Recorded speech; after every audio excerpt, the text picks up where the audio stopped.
இந்தியாவின் வேத பாரம்பரியத்தை பாதுகாத்தது ஆரிய சமாஜம். ஸோ இந்த டாபிக் பார்த்தீங்கன்னா குரூப் 1 மெயின் சிலபஸில் பேப்பர் 2ல் சோஷியோ ரிலீஜியஸ் ரிஃபார்ம் மூமெண்ட்ஸ் இன் 19th செஞ்சுரியில் வந்து கவர் ஆகும்.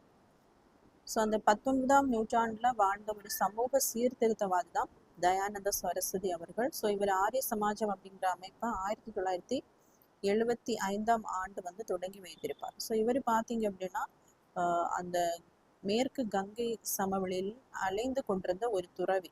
அதன் பின்னாடி அவருடைய கருத்துக்களை போதிப்பதற்காக பஞ்சாப்ல தங்கியிருந்து இந்த ஆரிய சமாஜம் அப்படிங்கிற இயக்கத்தை வந்து தோற்றுவித்திருப்பார்.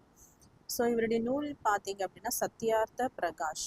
ஸோ அனைவராலும் இது படிக்கப்பட்டிருக்கும். ஸோ இது வந்து ஹிந்தி லாங்குவேஜில் தான் இதை எழுதியிருப்பாரு.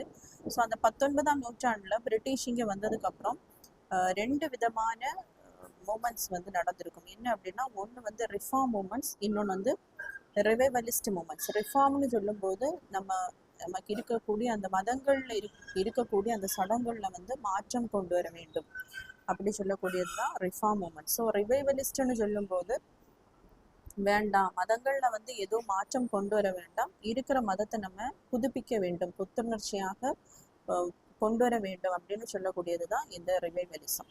ஸோ இந்த ரிவைவலிசம் மூமெண்ட்ஸ்ல வரக்கூடியது தான் இந்த ஆரிய சமாஜம்.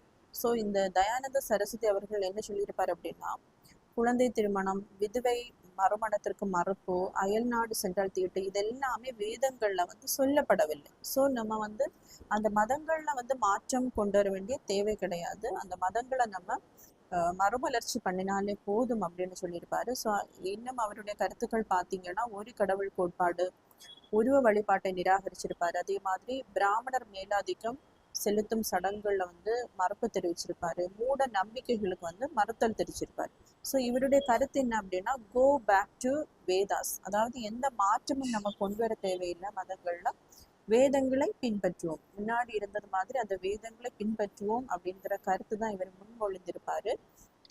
அதே மாதிரி அந்த 19th செஞ்சுரியில பிரிட்டிஷ் இங்கே வந்ததுக்கு அப்புறம் கிறிஸ்டியானிட்டி அதிக அளவில் வந்து பரவி இருக்கும். அதை வந்து மக்கள் ஹிந்துவில இருந்து கிறிஸ்டியானிட்டி கன்வெர்ட் ஆகுறத இவர் வந்து தடுத்திருப்பாரு. அது மட்டும் இல்லாமல் ஹிந்துவில இருந்து முஸ்லீம் கிறிஸ்டினா கன்வெர்ட் ஆனவங்களை வந்து மறுபடியும் ஹிந்து ரிலீஜியன் சேர்ப்பதற்காக சுத்தி மூமெண்ட் அப்படிங்கிற ஒரு மூமெண்ட்டை வந்து இவர் ஸ்டார்ட் பண்ணியிருப்பாரு.